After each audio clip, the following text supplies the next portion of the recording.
OP Shukla, page number 120, start. उपाध्यक्ष महोदय, हमारे देश के अधिकांश लोग खेती पर निर्भर करते हैं और इसलिए खेती पर आधारित उद्योगों की इस देश में अधिक आवश्यकता है। देश से बेरोजगारी को खत्म करने के लिए, कृषि उत्पादन को बढ़ाने के लिए कृषि पर आधारित उद्योगों की स्थापना का इस देश में बड़ा भारी महत्व है और उसे इस बजट में अधिक से अधिक प्रोत्साहन दिया जाना चाहिए। मैं वित्त मंत्री जी से निवेदन करना चाहता हूँ कि खेती के उद्योग आदि के लिए हमारे बजट में अधिक गुंजाइश की ज़रूरत होनी चाहिए। इससे हमारे देश के बेरोजगारों और किसानों को काफ़ी लाभ होगा और हमारे कृषि उत्पादन में भी उन्नति होगी तथा इसके साथ ही साथ हमारे किसान भाइयों को भी रोजगार मिलेगा।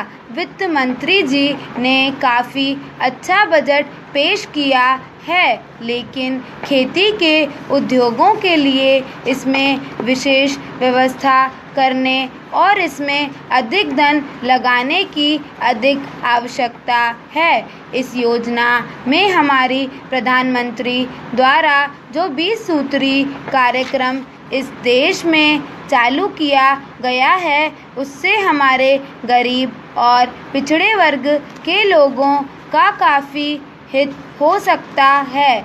मैं निवेदन करता हूँ कि कमज़ोर वर्ग के लोगों के लिए पशुओं को खरीदने तथा आवास और दूसरी आवश्यकताओं के लिए धन की व्यवस्था की जाए। आज यह कार्यक्रम हमारे देश में बड़े जोर से और बड़ी जिम्मेदारी से लागू किया जा रहा है। इसमें संदेह नहीं कि इससे हमारे देश के गरीब लोगों को काफ़ी लाभ पहुंचेगा। हमारे देश में मध्य प्रदेश काफ़ी पिछड़ा हुआ है। मध्य प्रदेश में खनिज और वन देश में सबसे ज़्यादा हैं। हमारे मध्य प्रदेश में 20% खनिज उत्पादन है और 30% वन है।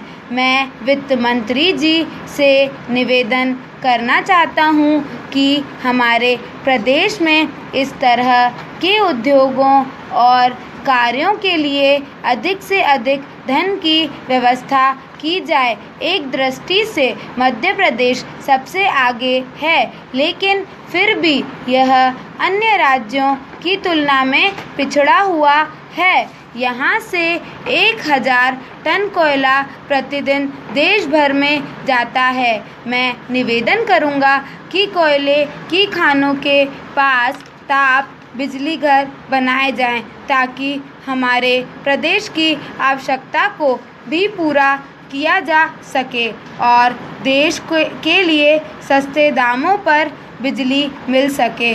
महोदय, सिंचाई के लिए भी हमारे प्रदेश को अधिक धन दिया जाना चाहिए।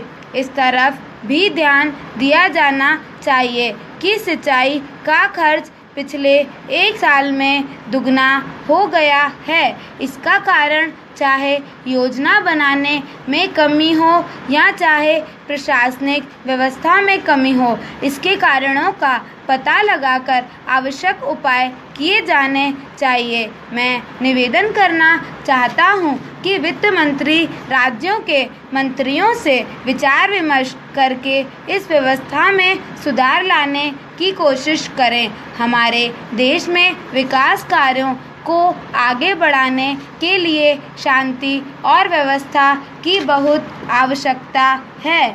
इससे देश की आत्मनिर्भरता बढ़ेगी। स्टॉप।